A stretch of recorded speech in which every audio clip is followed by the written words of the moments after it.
Ar pas tave darbo sutarty parašyta, kad tavo darbas yra nuo 8 iki 5? Ar parašyta, kad tiesiog 5 dienas per savaitę? Jeigu tik 5 dienas per savaitę, reiškia, darbdavys gali bet kada keisti darbo grafiką. Jeigu tu aprašai tokius dalykus ne darbo sutarty, o darbo apmokėjimo sistemai, tai nuo tavo valios irgi nepriklauso, ar jie bus keičiami ar nebus keičiami, nes darbo apmokėjimo sistemą darbdavys bet kada gali pakeisti. Vat šiandien aš sugalvojau pakeisti, viskas, tai tiesiog perveda, pavyzdžiui, sąskaitą asmenį. Po to tas darbdavys gali sakyti, žiūrėk, aš tau pervedinėjau pinigus nepagristai tu varon skoloj. Šiandien kalbėsime apie temas, kurios paliečia beveik kiekvieną. Darbo sutartis, atlyginimą, priedus, individualią veiklą ir situacijas, kuriuose vienas parašas gali kainuoti labai brangiai. Mano pašnekovė – advokatė Evelina Trukšinienė. Ji turi daugiau nei 10 metų teisinio darbo patirtį. Yra dėsčiusi darbo teisę, veda mokymus ir viešoje erdvėje save pristato kaip nenuobodžią advokatę. Kalbėsime apie tai, ką būtina žinoti darbuotojams ir savarankiškai dirbantiems žmonėms. Ką tikrinti sutartyse, kaip neprarasti pinigų, ką daryti spaudimo situacijose ir kada verta kreiptis į teisininką. Evelina, sveika atvykus. Evelina, pirmas klausimas iš karto pas mane yra, jeigu reikėtų labai paprastai pasakyti, kokiose situacijose darbuotojai Lietuvoje dažniausiai save taip truputį nubaudžia. Kas šauna pirmą į galvą? Ką žinau, gal priedai? Truputį išsiūlė. Ta prasme, kad dar vis tokia gaji praktika yra nusimatyti, kad darbuotojas gauna fiksuotą darbo užmokestį ir darbdavys gali mokėti priedus. Ir čia prasideda visokie niuansai. Jeigu gali mokėti, tai gali ir nemokėti. Tada dažniausiai tie priedai būna kažkur neprašyti, kažkokiose lentelėse, excelinėse. Ir tada, kai išeina darbuotojas iš darbo, tai dažniausiai nesumokam kokią nors priedą ir tada įrodinė, kad jisai buvo, kad čia nebuvo skatinamojo pobūdžio premija, kad čia tau priklausė už rezultatus, tada kiek tu tų rezultato padarėjai. Tai daug labai niuansų atsiranda būtent, ypač jeigu išeidinėja darbuotojas iš darbo. Tai priedai yra tokie, kur, nors aš daug kartų apie tai komunikavau ir sakau tai darbuotojams ir žmonėm, bet matau, kad dar vis tiek visi pasirašo ant tokių sąlygų. Jeigu žmogus dabar žiūri podcastą, dirba, paimkime, kad pagal darbo sutartį, kokią vieną mintį norėtum įkalti tam žmogui pokalbio pradžioje, dar prieš šokant visas tas detalės? Tai pirmiausia, kad pasiskaityti ir reikėtų. Bent tas pagrindinės sąlygas, kur mano bus darbo vieta, koks mano bus atlyginimas, koks mano bus ten tas etatas, kiek valandų man bus duodama dirbti, kokios mano darbo funkcijos, šitus 4 dalykus tai kaip minimum ir aišku ten pasižiūrėti į vairiausias kitas ten sąlygas, tą patį nekonkuravimas yra, nėra, ten interesų konflikto sąlygos yra ar nėra ir kaip jos apibrėžiamos, kas ten konfidencialumas, kaip apibrėžiamas, ta prasme, bet tas 4 esminės mano darbo funkcijos, mano darbo vieta, darbo užmokestis, kiek valandų aš dirbsiu, gali būti dar darbo grafikas arba darbo laikas, tai tikrai reikia pasižiūrėti ir pažiūrėti, kad būtų tai, kas sutarta, tas ir įrašyta. Tokia paprasta taisyklė. Ir dar vienas daro klaidą, kad atrodo, kad darbuotojas negali dėrėtis dėl darbo sutarties, kas yra netiesa. Jis iš tikrųjų gali dėrėtis, nes tai yra laisva šalių valia sudaromas dokumentas. Tai, kad man atneša darbdavys jau šabloną, nereiškia, kad to šablono negalima keisti. Aišku, darbdavys pamatęs darbuotoją, kuris nori šabloną keisti, gali iškart sakyti, oi, mums tokio darbuotojo nereikia, nes jau čia problema maždaug užprogramuota, bet aš tai galvoju, kad priešingai, kad jeigu, pavyzdžiui, šalis tikrai abidvi sąžiningos, jeigu jos abidvi nori įsitvirtinti tai, ką tikrai susitarė, čia nėra jokios problemos, jeigu jos pasitarė, kažkur pasistumdo sąlygomis, kažką patikslina, nes tada ir darbdavys žino, kad jisai sąžiningai elgiasi su darbuotoju ir darbuotojas turi didesnį pasitikėjimą tam darbdaviui, nes jisai pasitikės, mato, kad jis, girdi mane. Tai man atrodo, čia normali praktika ir aš tikiu, kad ateityje jinai irgi turbūt bus labiau tokia populiaresnė negu dabar. Šablonas, 20 puslapių.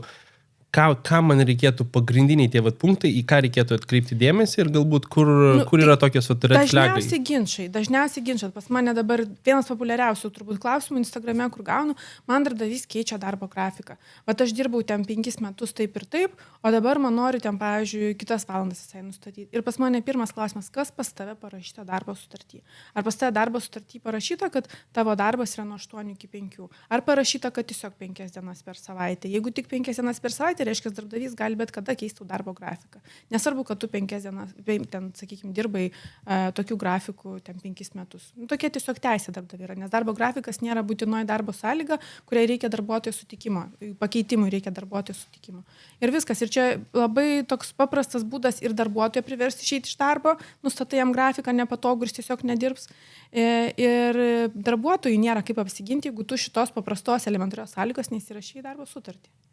Gerai, be grafiko ir be tų dienų. Yra tokių dar, kur žmonės pastoviai užkliūna? Yra galva tokios sąlygos dėl to, tarkim, interesų konflikto vengimo, ne, kad gali darbdavys numatyti, kad, tarkim, tau einant dirbti pas konkurentus arba pas kažkokius į kitą kažkokį darbą ar užsimant kažkokią veiklą, kur galbūt gali būti interesų konfliktas su darbdaviu, tau reikia gauti darbdavio sutikimą.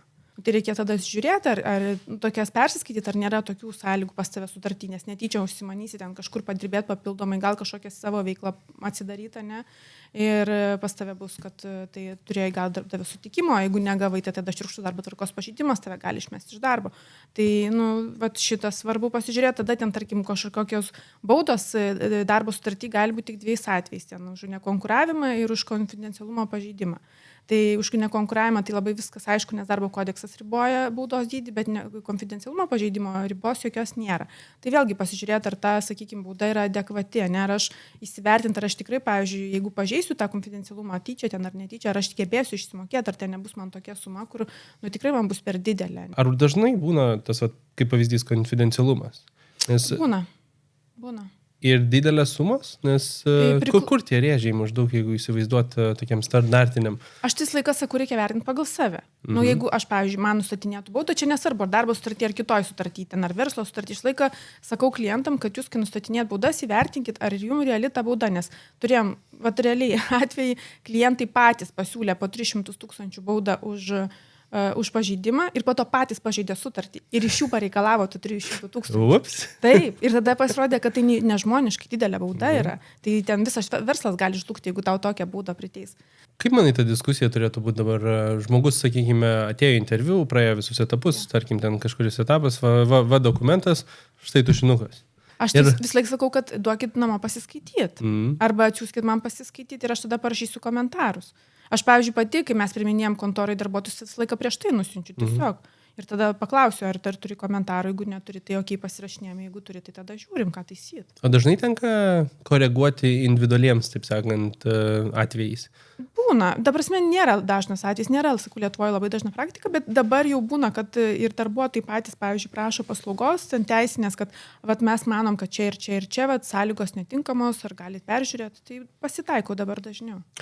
Paminėjai tą vietą, kur sutartis, jeigu darbo kodekso netitinka, tai nieko nereiškia. Negalioja jo. Bet daugeliu žmonių, kurie skaito, gali būti, kad nebūtinai žinos, kad tai yra negaliojantis punktas ir gali tie punktai išgąsdinti.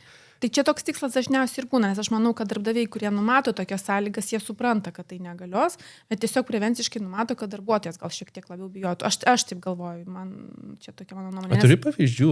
Kokie pavyzdžiui, gali būti ten ateisi į darbą girtas 50 eurų bauda, pavyzdžiui. Kaip pavyzdys, ne? Aš taip įsivaizduoju punktą papildomą, žinai, promilės parametrais. Taip sakant, jeigu didesnis promilės, daugiau baudos. Taip, ja. Noriu dar pajudinti truputį tuos priedus. Susitarėm vieną atlyginimą, sutartie kažkas kitko ir parašyta priedė, bet priedas kaip ir neaiškai apskaičiuotas.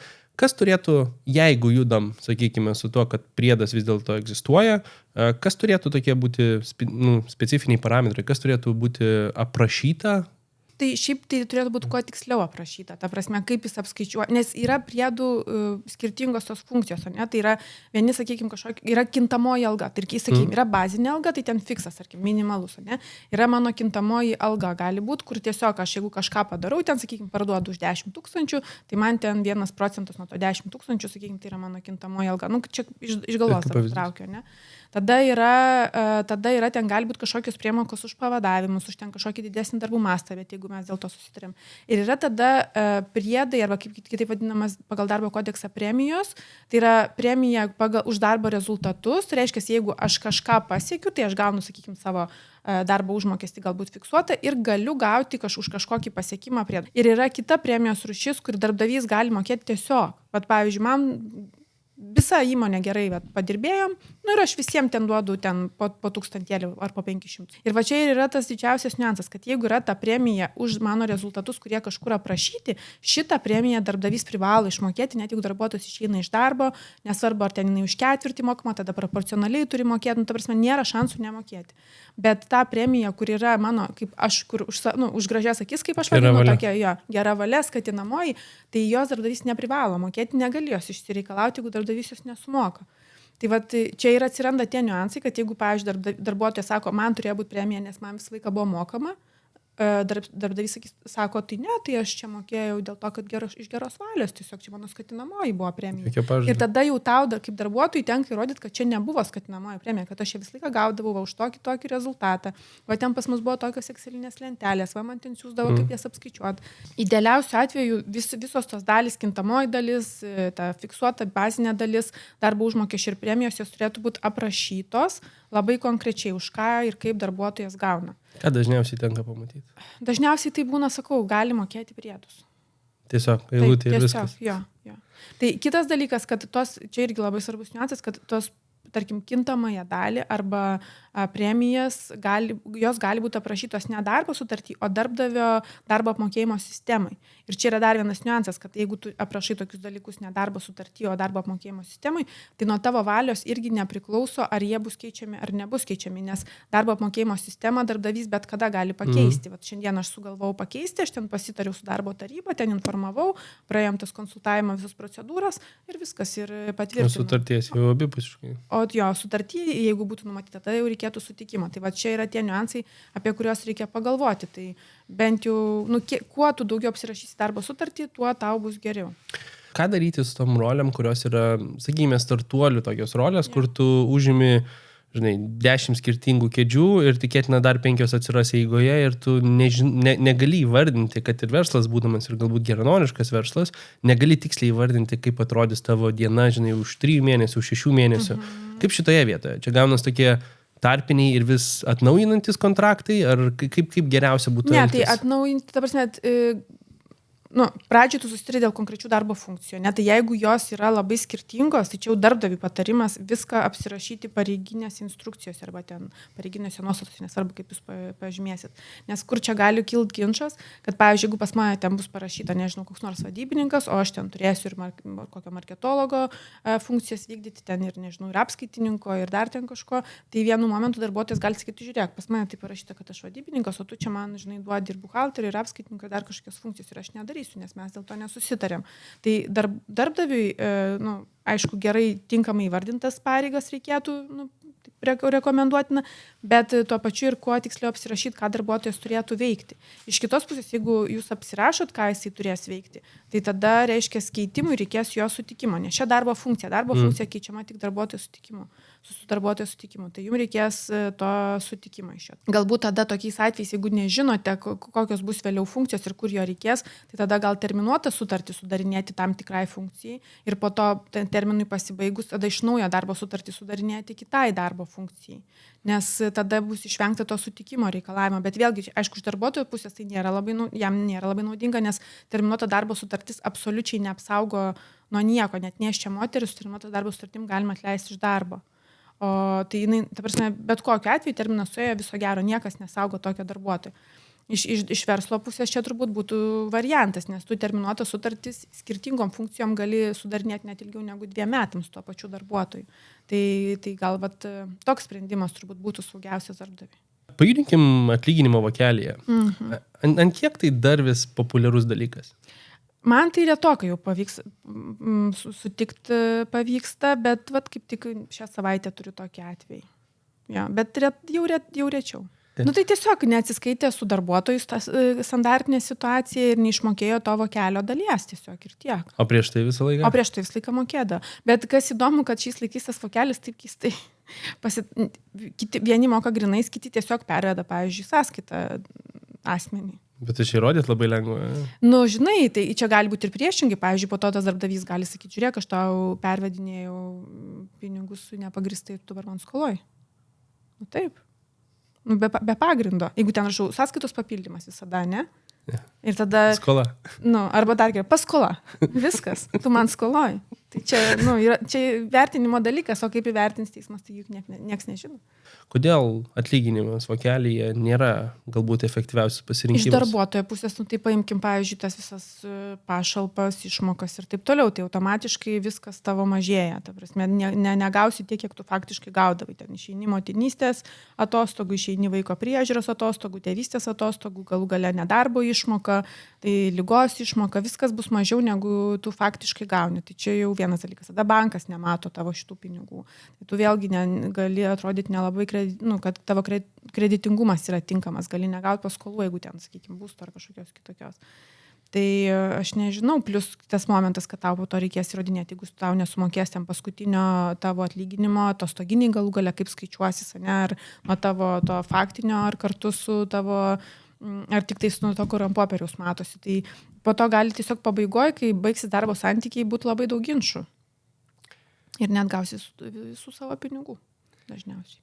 O kaip situacija, kai moka dalį atlyginimo komandiruot pinigais ir panašiai, tokius, kaip čia, ieško apėjimų iš savo pusės. Komandiruot pinigiai, nutėdiem pinigiai, jie irgi yra neapmokestinami VSD, PSD, dėl to darbdavys taupo ir GPM, jeigu ten atitinkama suma pinigų moki darbo užmokesčio, tai jie labai taupo daug ant mokesčių tokiu atveju, bet darbuotojui tai vėl PSD, VSD, reiškia visos išmokos šitie nesiskaičiuos. Iš darbdavio pusės tai nerekomenduoju griežtai to daryti, jeigu iš tikrųjų nėra komandiruočių, nes jeigu šita informacija nueis iki mokesčių inspekcijos arba darbo inspekcijos, tai galite atsidurti tiesiog prokuratūrai, nes yra mokesčių slėpimas. Pajudinkim atostogas, nes daug žmonių mėgsta atostogauti, bet atostogas planuotis kažkaip atrodo žmonėms problematiška būna.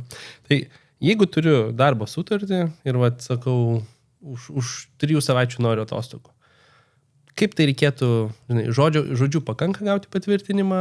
Ar... Niekada. Ne. Kokia geriausia praktika? Tai geriausia praktika, tai būtų čia jau darbdavys, ją turėtų nustatyti, kad pas mus atostogų grafikas yra sudaromas ten, sakykime, iki tam tikros dienos, prašom visi informuoti ten, kada atostogausit, bent jau tas 2 savaitės, kurios yra privalomos be pertraukos atostogauti.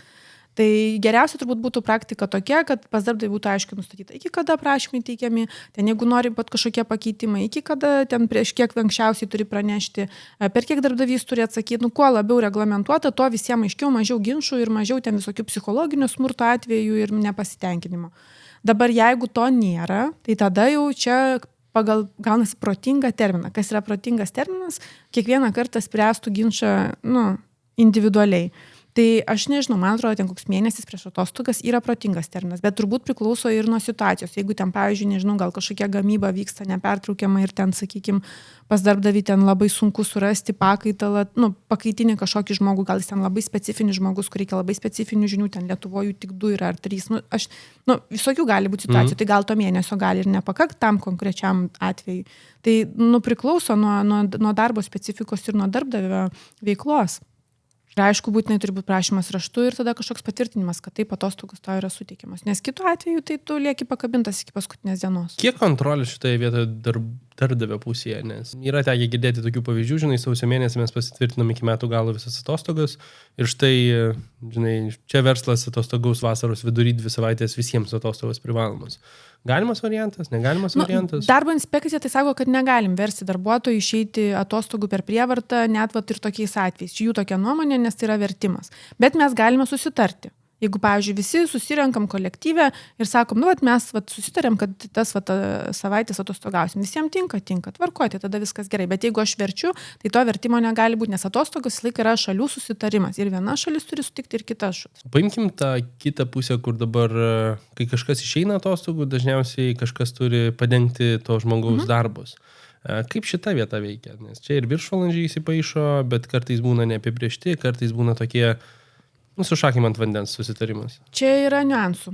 Pirmas niuansas yra tas, kaip bus pareiginės instrukcijos aprašyta. Pavyzdžiui, jeigu aš ten esu, sakykime, irgi klasikinė, vadybininkas. Pas mus 5 vadybininkai ir sutarta, kad pareiginėse nurodyta, kad kai kolega vadybininkas, sakykime, atostogauja, ar jo ten nėra dėl ligos, aš pavaduoju. Čia mano darbo funkcija yra pavaduoti savo kolegą. Tai tokiu atveju kaip ir aš privalau pavaduoti, nes aš taip esu susitaręs, taip sutarta ir tai tokia mano darbo funkcija. Tada man kažkoks papildomas atlyginimas turėtų priklausyti atveju, jeigu iš tikrųjų tiek to darbo padaugėja, kad man tenka daugiau dirbti, net po darbo valandų. Tai tada jau, jeigu dirbu aš po darbo valandų, tai tada arba tarėmės arba moka man už viršvalandžius, bet viršvalandinį darbą vėl čia yra sudėtinga, nes darbuotojas turi sutikti, kad jisai dirbs viršvalandinį darbą. Tai arba gaunu sutikimą ir darbuotojas dirba viršvalandinį darbą ir aš už jį moku, arba galima susidaryti kažkokį susitarimą dėl papildomo darbų, dėl padidėjusio darbų masto. Jeigu tuo laikotarpiu iš tikrųjų darbo tiek daug, kad per darbo valandas aš jo nenudirbu. Už tai irgi už padidėjus darbų mastą taip pat darbuotojai papildomai yra mokama.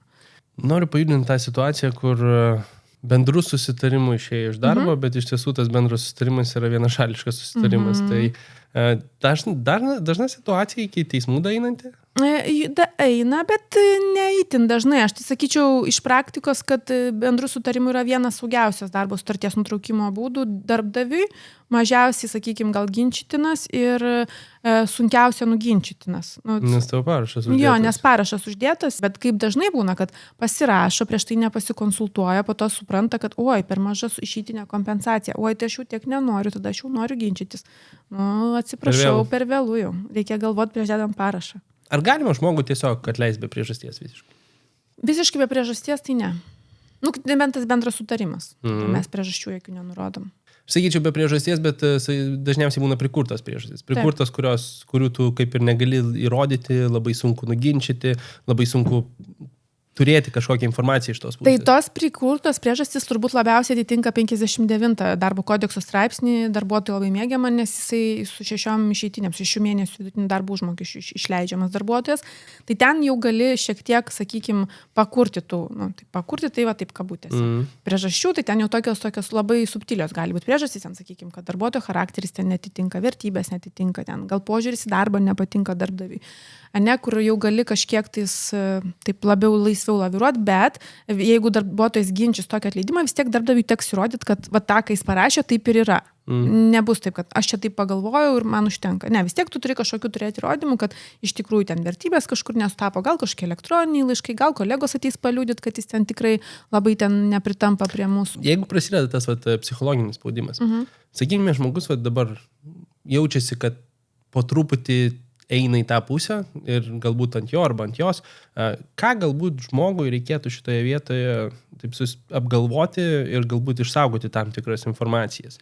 Tai viską, ką įmanoma, ta prasme, aš tai siūlau ten ir elektroninius laiškus, visokius susirašinėjimus elektroninius ten per vidinę sistemą, Teamsus, Slackus ir visą kitą, kur yra... Negali būti tavęs po konfidencialumų pakišti? Teoriškai, sakykime, jie gali pakišinėti, bet jeigu tu tik tai savo teisų naudojimui tą panaudoji, tai kaip, ta prasme, aš galiu savo teisėm naudoti konfidencialią informaciją. Tai aišku, bet tu neturi ten rodyti savo kolegom ar ten dar kažką, bet jeigu dar tu advokatui parodai, darbo ginčų komisijai ar teismui, tai čia niekaip neprisikabinsi prie žmogaus. Tai vat šita, su garso įrašais, aišku, yra ten niuansų, kad įrašinėja, daro garso įrašus be pranešimų, tai čia gali būti, kad pripažins kaip įrodymą, gali būti, kad nepripažins kaip įrodymą, priklauso, bet esmė tokia, kad, kaip daugelis kolegų mano sako, kad tu turi tą įrodymą, tu jį pateiki, kažkas, kuris vertina, ar priimti tą įrodymą ar ne, jis vis tiek išgirsta ir atgirdėti jau nebegali atgal. Kokiom situacijom tau, kaip čia, smagiausia, aš nežinau, ar teisingas žodis, bet labiausiai patinka ginčytis teismuose? Tai man visos darbo bylos patinka. Aišku, man gal labiausiai patinka darbo užmokestis, nes ten tiesiog matematika. Pasiskaičiavai ir viskas. O visa kita, ten atleidimas, irgi jeigu ten procedūriniai kažkokie pažeidimai yra lengva, bet jeigu ne procedūriniai, tai tada tu atsiduodi jau, kaip sakant, į Dievo rankas. Nežinai, kaip bus, kaip vertins, kas sėdės, žinai, tas, kuris spręs. Tai daug tokių. Ir labiausiai turbūt nemėgstamos arba sunkiausios gal bylos yra psichologinio smurto, nes ten sunkiausia, kaip įvertinti, koks bus sprendimas. Nes man patinka, vis tiek įsivertinti riziką, pasakyti klientui, kad, čia, mūsų gal truputėlį stipresnė pozicija, ten, jų silpnesnė, o, pavyzdžiui, su psichologiniu smurtu labai sudėtinga yra pasakyti, kur bus, koks bus tas sprendimas. Ypač jeigu įrodymų tokių konkrečių galbūt nėra tiek daug, tai labai neapčiuopiama. Labai neapčiuopiama, nežinai kaip, nes ir teismų sprendimai kartais skaitai ir pati nustembu, kaip vertina vienas ar kitas situacijas. Motinystė, tėvystė, grįžimas į darbą ir visos šitos temos. Tai man visą laiką neapsiverčia liežuvį sakyti, kad čia yra atostogos, nes išeina žmogus atrodo iš pilno etato į 3 etatus kažkur taip maždaug plius minus, plius savaitgaliais irgi dirbama, tai 24/7 gaunasi. Bet tokia jautri tema dažnai būna tas grįžimas atgal į darbą. Tai kokios prievolės šitoje vietoje yra iš darbdavio? Tai daug keistų prievolių darbdavys turi. Dėl atostogų pačių, tai aš tai vertinu, kad atostoga yra laisvas laikas, kuriuo metu tu nedirbi. Tai nedirbi darbo funkcijų, bet ne šiaip, kad nedirbi nieko, nes tu gali kitą darbą nueiti per atostogas. Tai, Tai čia dėl to pavadinimo aš manyčiau nereikia jo keisti, bet šiaip darbdavys turi palikti tą darbo vietą, kuri buvo pas darbuotoją, arba jeigu jos neliko objektyviai, nėra organizacija, kokia įvyko, pertvarkėm, nebeliko poreikio tai darbo funkcijai, tada suteikti lygiavertę darbo vietą. Va, jeigu negali suteikti, tai tada ką tu darai kaip darbdavys? Jeigu vaikui nėra suėję 3 metų, realiai tu turi išleisti darbuotojų prastovą ir mokėti jam už prastovą ir po to atleisti pagal 57 straipsnių 1 dalies 1 punktą su išeitinė kompensacija 2 mėnesių. O negali duoti kitos rolės su to pačiu atlyginimu? Jeigu nesutinka, pavyzdžiui, darbuotojas. Ai, tai... Nes jis gali nesutikti. Pavyzdžiui, darbdavys gali sakyti, žiūrėk, tavo nėra, bet turim lygią vertę, o darbuotojas sako, aš nenoriu šitos. Man čia, tarkim, aš nemoku šito daryti, aš nespecialistė, mano vata buvo specializacija. Pilnai gali nesutikti ir tada darbdavys nieko kito negali padaryti, nes iki 3 metų aš negaliu atleisti darbuotoją dėl to, kad jo pareigybės nėra, dėl to, kad jisai blogai dirba arba dėl to, kad jis nesutinka keisti darbo sutarties funkcijų, darbo sutarties sąlygų.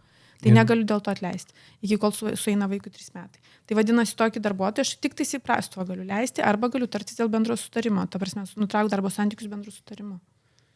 Kai žinai savo teisės, daug lengviau yra skaičiuotis, nes toks, aš matau iš tavęs, tai iš karto matematiškai įsijungia. Tu šitą sudedi šitą, gauni šitą, viskas. Pas mane labai paprastai.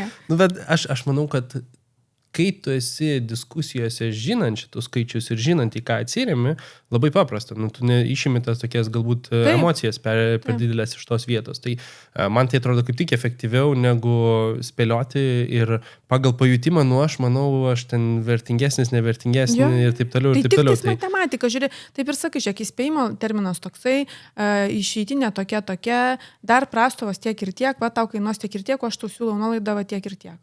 Va, ir prašom.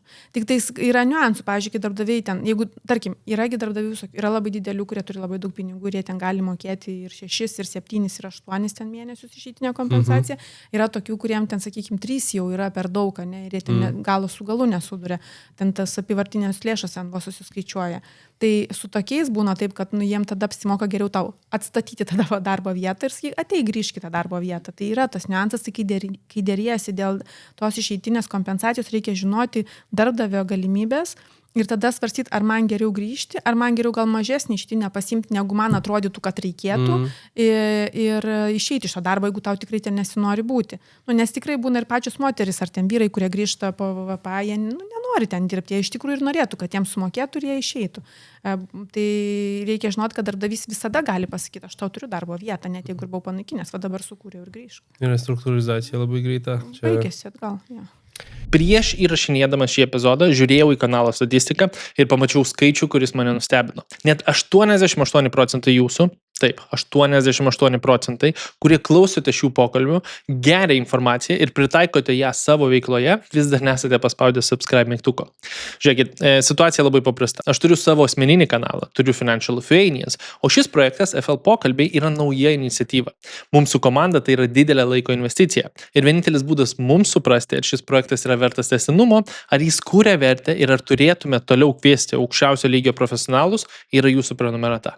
Priminimas, kad tai nemokama. Tai yra tarsi jūsų balsas už. Be to, paspausdami tą mygtuką, jūs padedate algoritmams parodyti šį turinį kitiems žmonėms, kuriems šios žinios gali pakeisti karjerą ar verslą. Tad jei kada nors gavote iš manęs vertės, padarykite man šią paslaugą. Paspauskite subscribe, o aš pažadu, kad kaskart matydamas augančius skaičius, stengsiuosi į šią kėdę pasodinti dar įdomesnius pašnekovus. Ačiū, kad esat kartu. Gerai, pajudinkim truputį freelancerius ir individualias veiklas ir galbūt mažasis bendrijas čia truputį užkabint kaip... Bet man bent mažųjų bendrijų tema labai įdomi iš tikrųjų yra ir aš norėčiau. Tai pabandom pakalbėti iškart apie mažą bendriją. Iš karto, aš dabar ką matau, kad išsigudrino darbdaviai, ne, ir sako, okei, mes tave, sakykime, arba ten atleidžiam iš darbo ir tu dabar dirbsi, atsidaryk tą mažąją bendriją ir per tą mes tau mokėsim pinigus, ne?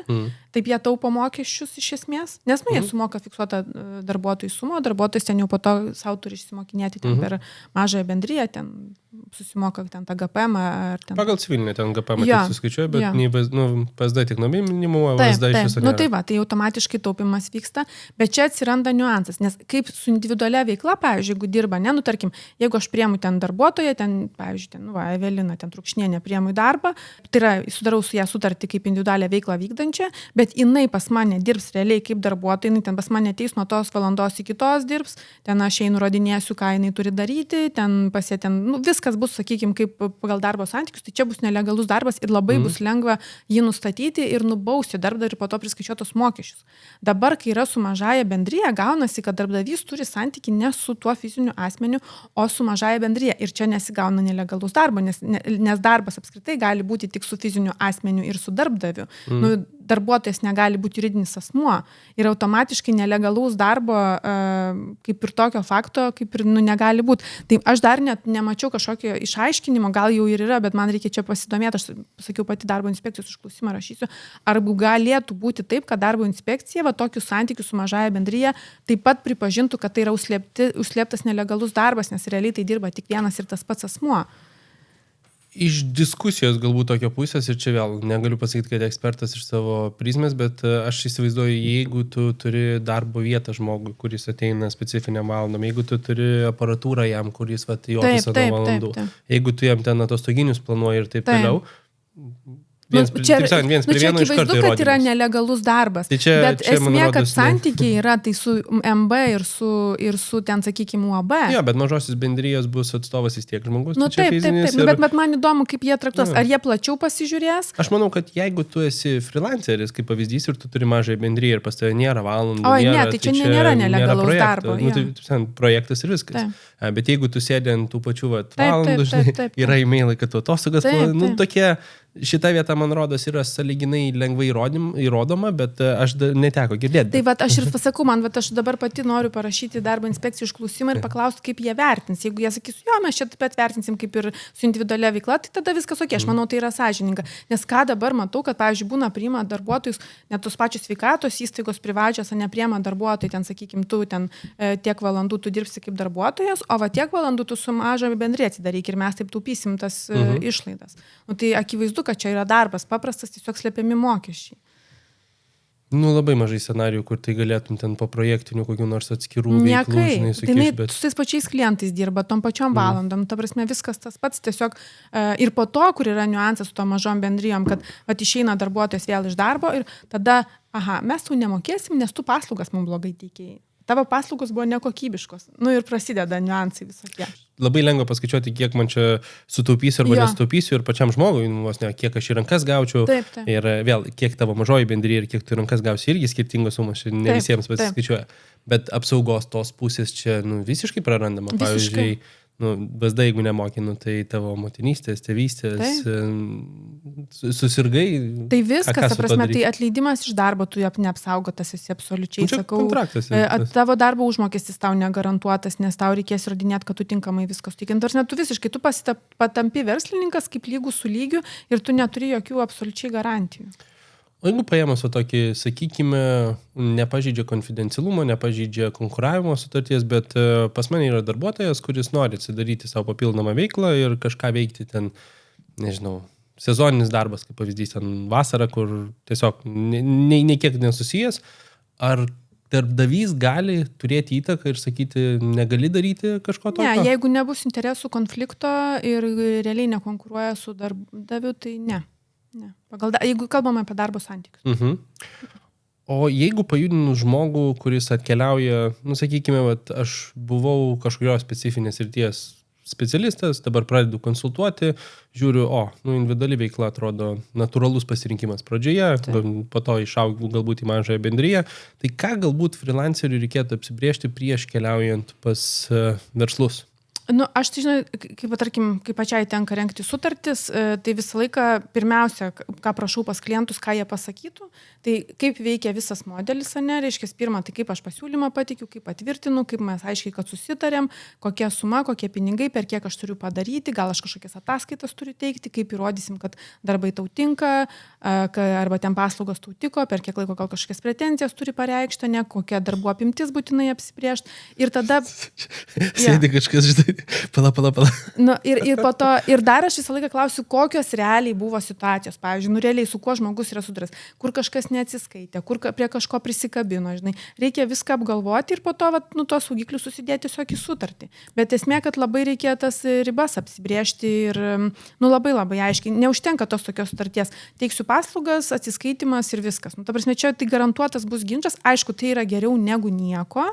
Bet kuo mes tiksliau apsirašom, tuo mažesnė tikimybė, kad mes po to kažkur prasilošim. Galvoju iš to žmogaus pusės, žinai, jeigu tu ateini ir tu niekada nesi turėjęs sutarčių patirties, tu dažniausiai pačioje pradžioje apsibrėši, žinai, vieno A4 lapo popieriaus, tokius ABC dalykus ir eigoje dažniausiai atsiranda antras lapas, trečias lapas, ketvirtas lapas ir kai jau esi 10 kokį freelanceris, tai pas tavai jau pilna sutartis su visais priedais, su visais kabliukais ir žinai, kad tikėtina dar kažkur vis tiek paslysi. Visada atsiras, jo. Jo, galvoju, kaip čia žmogui galbūt pagelbėti tą 10 galbūt sutrumpinti, bent jau, kad tie pirmi dalykai. Pas teisininką galima nueiti, teisininkai vis tiek turi labai daug patirties, ypatingai tie, kurie ir bylų turi, ir sutartis rengiant, ta prasme, nes labai daug praktikos turi ir gali klientas pats net nenumatyti, kur pas tai bus, o tu jau žinai, kad ir ten būna, ir čia būna, ir ten, ir, ta prasme, grinai iš praktikos. Tai teisininkui galima, arba nežinau, su dirbtiniu intelektu dar dabar daug kas daro tas sutartis, tai gal tiesiog sudiktuoti jam, kur gali būti kažkokių kabliukų ir jisai parengs, nežinau, aš nerengiu sutarčių su dirbtiniu intelektu, tai negaliu. Kaip žiūri į dirbtinio intelekto, užkabiname jų čia naudojimą apskritai tose, tikriausiai visose veiklose dabar? Aš tai manau, kad tai geras įrankis, jeigu moki jo naudotis. Aš asmeniškai savo teisinį veikloje labai ribotai naudojos, nes tik tiek, kiek informacijai kažkokiai surinkti arba gauti, nes vis tiek mes privalom saugoti savo klientų asmens duomenys, kurių mes turim labai daug ir kurių mes turim ten ir tų ypatingų duomenų, ten ir apie sveikatą, ir apie teistumus ir visą kitą. Tai dėl to labai ribotai naudojam tą dirbtinį intelektą, bet aš įsivaizduoju, kad ateityje turbūt bus neišvengiama, kad mes turbūt naudosimės plačiau, ta prasme ten ir didesniam bylom apdoroti, ir gal ten kažkokiam procesiniam dokumentam rengti ir visą kitą. Bet aš tai tokia šitoje vietoje truputėlį konservatorė ir dar vis kažkaip mes privengiu, nes nežinau, laukiu gal iš advokatūros kažkokių gairių, ką jie sakys, ką jie siūlys, kaip tą daryti ir kaip naudoti, nes nesinori tiesiog pakenkti savo klientam ir aišku savo to pačiu. Grįžkim truputį prie sutarčių rašymo. Jeigu freelanceris, aš labai dažnai sutinku dar vis, kur keliauja iš viso be sutarčių, draugiškų susitarimų, ir čia būna labai Kartais gera patirtis, viskas praeina ir all good, kartais labai prasta patirtis, nes tiesiog supranti, kad reikėjo kažką pasidaryti.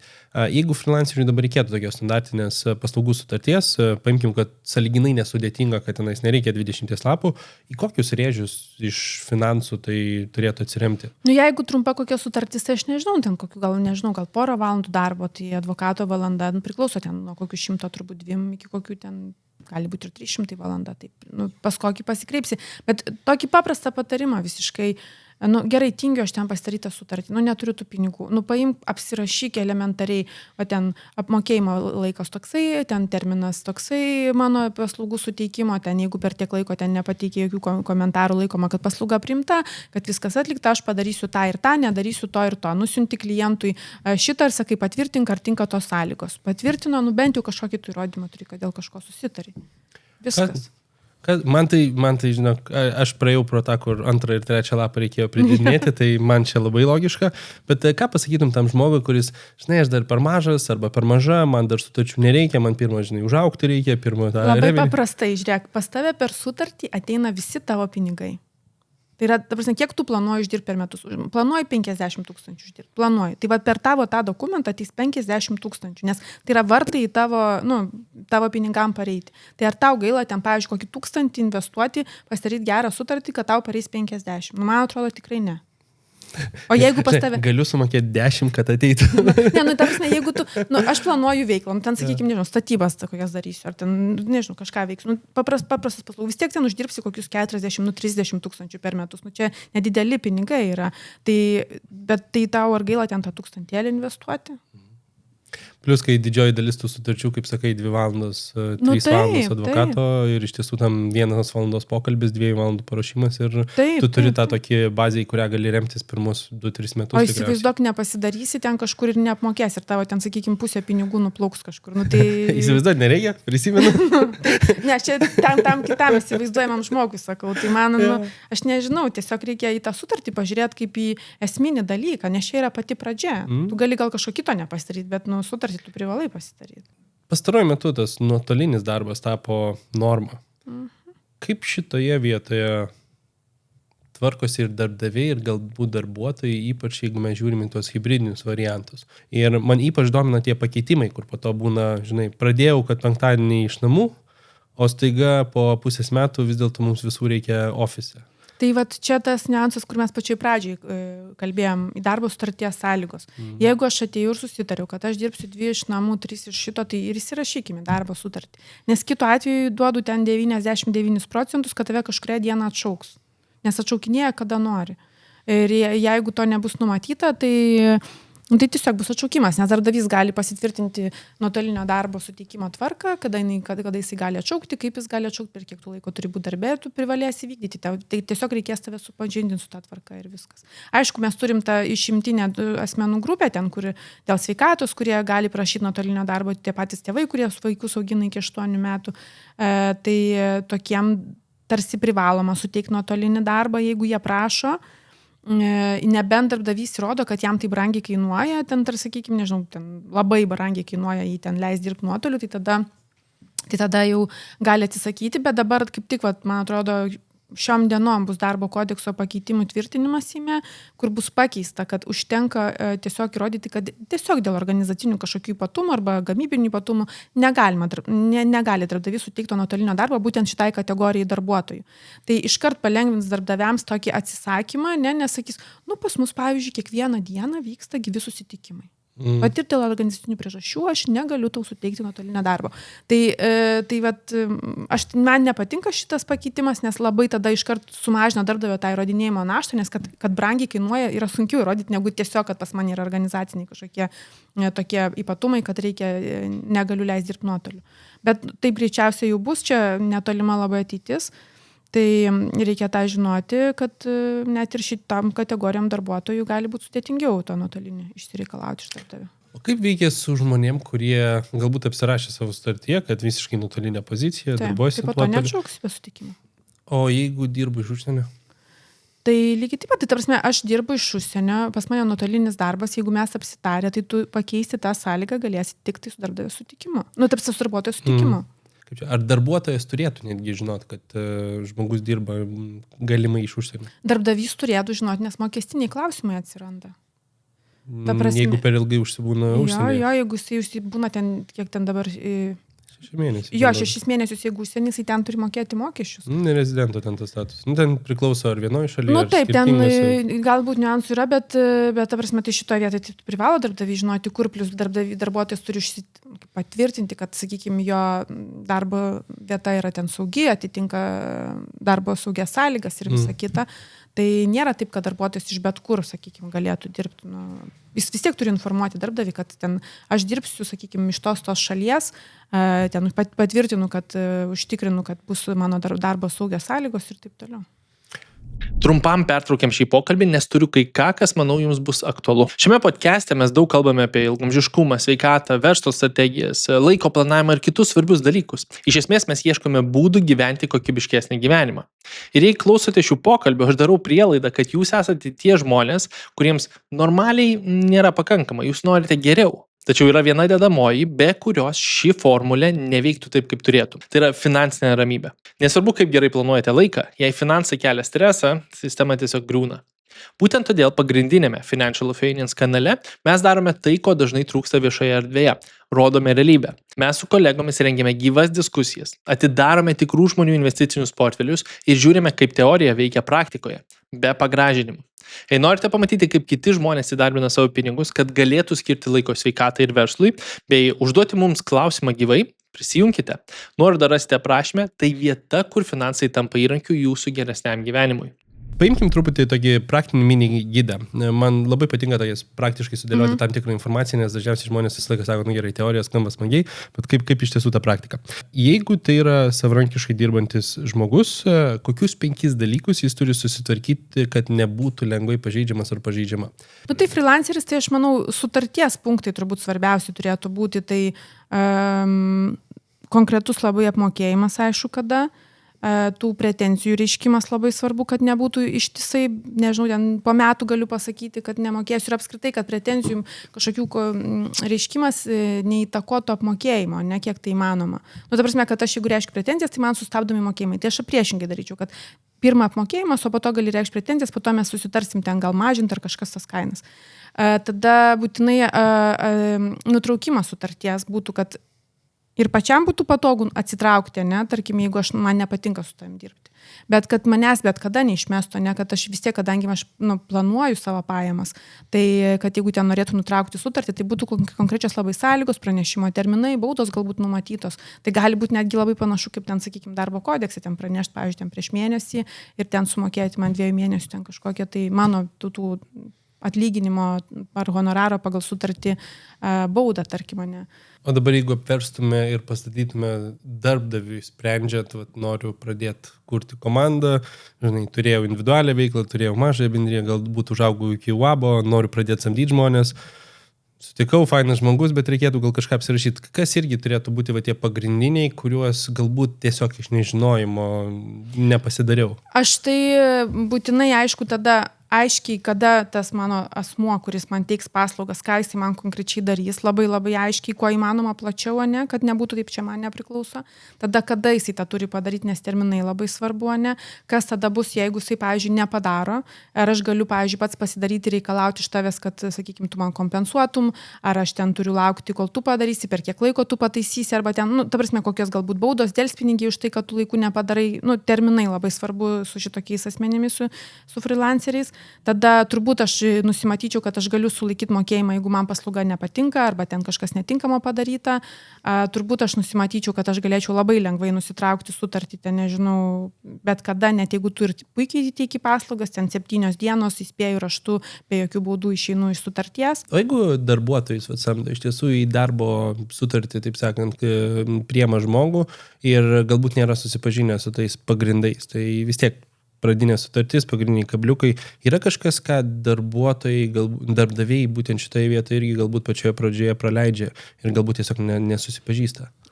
Darbdaviai ką praleidžia, tai mano manimu darbdavys blogiausiai, ką gali savo padaryti, tai tiesiog tą standartinę, tipinę darbo sutartį pasirašyti. Nes darbdavys iš tikrųjų parengdamas darbo sutartį, tai gali, pavyzdžiui, tas pačias darbo funkcijas įmama, ne, klasikinė situacija. Darbuotojui naudinga, kad būtų įrašyta konkreti vieta, kurioje jisai dirba, nes tada, jeigu reikėtų ją keisti, tai tada reikėtų galbūt darbuotojo sutikimo, ne.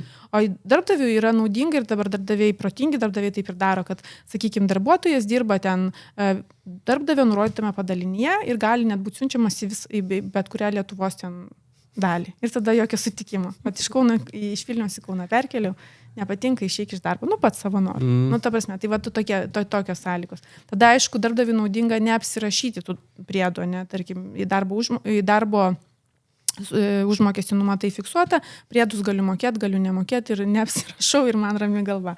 Tarsi darbo funkcijas aš ir darbuotojui ir darbdaviui labai linkėčiau kuo detaliau apsirašyti, nes čia abiem labai naudinga yra. Tada darbdavys galėtų nusimatyti tokias sąlygas, pavyzdžiui, jau detalesnės, ten, sakykime, tą patį interesų konfliktą, kad ten kas tai yra, kad reikia sutikimo, jeigu ten dirbsi pas kažkokius konkurentus ir nemokėsiu už tai nekonkuravimo, ne kompensacijos, kol darbo santykiai tęsiasi, nes galios būtent tos sąlygos dėl interesų konflikto vengimo. Galima nusimatyti, sakykime, ką šalis laiko šiurkščių darbo tvarkos pažeidimu, kas nenumatyta darbo kodekse. Ten, sakykime, konfidencialumo pažeidimas, ar ne kažkoks tai galėtų būti šiurkščių darbo tvarkos pažeidimas, arba ten tas pats interesų konflikto pažeidimas irgi galėtų būti, sakykime, šiurkštus darbo tvarkos pažeidimas. Nusimatytas pačias atostogas, jeigu, pavyzdžiui, tvarkos neturiu, kad ten privalo pranešti prieš 3 mėnesius, prieš 2 mėnesius, kad atostogauja. Skamba lygtais pas teisininkus nueiti būtų daug paprasčiau. Ta prasme, daug ką galima nusimatyti. Ten būtinai nusimatom ten, sakykime, kaip su turtu elgesi darbuotojas, kad ten turi prižiūrėti, ten tvarkingai visą kitą, kada gražinti, nes irgi būna visokių niuansų, kad aš nežinau, kada man gražinti, žinai, negražina ten, sakykime, daiktų, kompiuterių, ten darbo priemonių ir taip toliau. Labai priklauso, kurioje kėdėje sėdi, žinai, ar tu freelanceris, ar su verslais darbuosies, ar su individualiais žmonėm, ar darbuotojas, ar darbdavys, tai... Jo, čia priklauso, kurioje pusėje tu esi, nes ir vienoje pusėje yra, kas svarbu ir kitoje. Tai. Koks darbo rinkos įprotis Lietuvoje tau atrodo dar vis toks, labiausiai žalingas galbūt? Pas mus su dienpinigiais yra labai didelė problema. Ta, kad pas mus yra labai aiškus reglamentavimas su dienpinigių mažinimu. Ten, tarkim, pas mus yra taip, kad dienpinigiai gali būti mažinami, jeigu yra objektyvūs kriterijai nustatyti darbo vidiniai kažkokioj tvarkoje arba kolektyviniai sutarty. Ir kad tie kriterijai turi būti aiškiai iškomunikuoti darbuotojui ir kiekvieną kartą, jeigu aš ten mažintų dienpinigius, ne 100% moko 50%, sakykime, ar ten kažkiek tai truputėlį daugiau, aš turiu pasakyti, kodėl aš tau sumažinu. Bet realiai, tai jeigu tos transporto įmonės, kurios dažniausiai su dienpinigiais dirba, dažniausiai jie to nedaro. Čia yra labai didelė problema, nes po to darbuotojas išeina iš darbo. Nueina į kokią profsąjungą sako, tai tikrai žiūrėk, tau 5% dienpinigių mokėjo, einam dabar prisiteisim už 3 metus iš darbdavio kitus 5%, nes jis ten nesilaikė tvarkos, žinai. Labai, čia tiesiog įprasta situacija, čia, nežinau, kas antra gal, labai dažna byla. Supranti, kur yra problema. Kai aš išeinu iš darbo ir aš įrodau, kad man darbdavys kažkiek neatsiskaitė, kad ir tų pačių dienpinigių, man už kiekvieną mėnesį, bet nedaugiau negu 6 mėnesius, eina po to vidutinis darbo užmokestis kaip darbdavio netesybos. Jeigu ta suma, kurios man nesumokėjo, yra didesnės arba lygios mano darbo užmokesčiai. Tai įsivaizduok, aš nesumokėjau 2000, čia yra darbuotojo, pavyzdžiui, vidutinis darbo užmokestis, tai man dar plus 6 prisikaupė, jeigu, iki bylos pabaigos man tiek, jeigu praeina 6 mėnesiai. Tai kokie tai yra darbdaviui bauda. Tai aš šitoje vietoje, visiems sakau, kad nedarykite taip. Iš kitos pusės aš galvoju, gal čia ir įstatymo leidėjų reikėtų pergalvoti šitą tvarką ir galbūt reikėtų kažkaip padaryti paprastesnėje, nes tikrai turim daug labai transporto įmonių, turim labai daug darbuotojų, ir gal nereikia tų darbdavių šitoje vietoje tiek sudinti, nes tikrai, labai daug tokių ginčų. Brangiai klaida. Labai brangiai. Ar yra kokia nors frazė darbo santykiuose, kurią tu norėtum bendrai uždrausti apskritai, kad neegzistuotų? Ne. Neįsivaizduoju.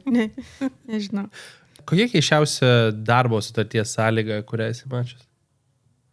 Gal, pavyzdžiui, kur mane suglumino, pavyzdžiui, esu mačius ir byloje vienoj, kur darbuotojui yra, sakykime, nustatomas darbo laikas 1 valanda per savaitę, ir pasakoma, kad jis po to galės, jeigu dirbs daugiau, tai daugiau sumokės, bet tokia visiška nesąmonė, atsiprašau.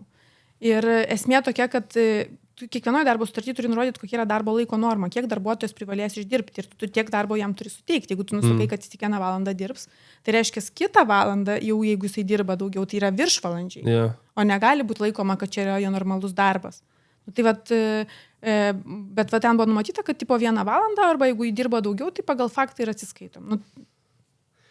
Čia iš blogos idėjos, man rodos, sukurta, bet savo panoškę dar pasidaryta, nes iš tiesų tu visas kitas valandas viršvalandžiais apmokestinsi viskas. Taip, bet esmė tokia, kad yra daug labai, aš ypatingai čia sveikatos įstaigos, jie ten labai kažkaip dar nepasidomėję darbo kodeksų yra ir pas juos labai daug yra tokių šitų, kad ten ateina specialistai, kurie dirba, sakykime, kiek atidirbo, tiek valandų jie ir gauna. Aha. Tai pas mus darbo kodekse buvo numatyta tokia darbo sutarties rūšis, kad pagal faktą, bet po to jie panaikino, vadinasi, taip negali būti, vadinasi, turi būti kažkokia norma numatyta. O jie dažniausiai jų nenumato. Matos, kada paskutinį kartą peržiūrinėjo darbo kodeksą. Bet nežinau, gal čia darbo inspekcija jų nebaudžia už tai, man tai keistai atrodo. Po tiek praktikos iš tavo pusės, kur dabar ateina klientas ir sako, žinai, ten, nežinau, turiu problemą su darbo santykiais.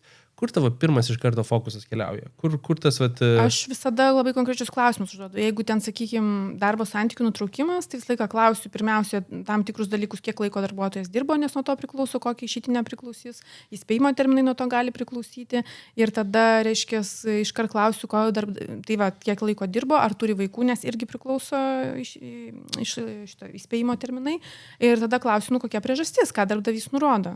Tokie pagrindiniai dalykai ir tada jau viskas aišku. Jei galėtum kiekvienam darbuotojui Lietuvoje į galvą įrašyti tokį vieną galbūt sakinuką, patarimą, įžvalgą, žinai, va dabar kažkaip sėdi visi ir išgirs galvoje, kuri darbuojasi su sutartim, be sutarčių, taip toliau. Ar yra kažkoks sakinys? Aš tai visą laiką sakau, nesvarbu, čia pasirašant darbo sutartys, priimant sprendimą nutraukti darbo sutartį, ar ten, nežinau, bet kokiose situacijose niekad nespręskit iškart problemos čia ir dabar. Ta prasme, nepriminėkit sprendimų čia ir dabar. Visada truputėlį duokit savo laiko. Paskaityti, pasitart su mama, su tėčiu, su vyru, su žmona, su teisininku, su, nežinau, VDI darbo inspekcija. Ta prasme, duokit savo laiko pagalvoti prieš pasirašant darbo sutartį, prieš bet kokį kitą susitarimą, prieš bet kokį sprendimą priimant. Tiesiog duokit savo laiko ir tada, jau turint laiko, apmastykit, ką jūs darot, pasvarstykit, už prieš paskaičiuokit ir tada priimkit sprendimą. Kad emocijos nevalytų sprendimų. Taip. Ir tos baimės, kažkokios ten gąsdinimai, visa kita. Šiais laikais nelabai kuom yra realiai gąsdinti. Ten, sakykime, ateina darbdavys, iš tave čia atleisiu tuo už ten, nežinau, už pažeidimą, žinai. Sunku dabar atleisti už pažeidimą. Didelis darbas laukia. Ta prasme, atleidęs tu gali taip pasikrauti, atsiprašau, malkų darbo ginčių komisijoje arba teisme, kad tau tiek kainuos, nes labai brangu, jeigu pripažįs atleidimą neteisėtų, tai po to darbdaviui kiek kainuoja. Tai nežinau, čia jau tikrai praeitas amžius yra gąsdinti tokiais dalykais. Tai atsakymas turėtų būti pasikrausi malko.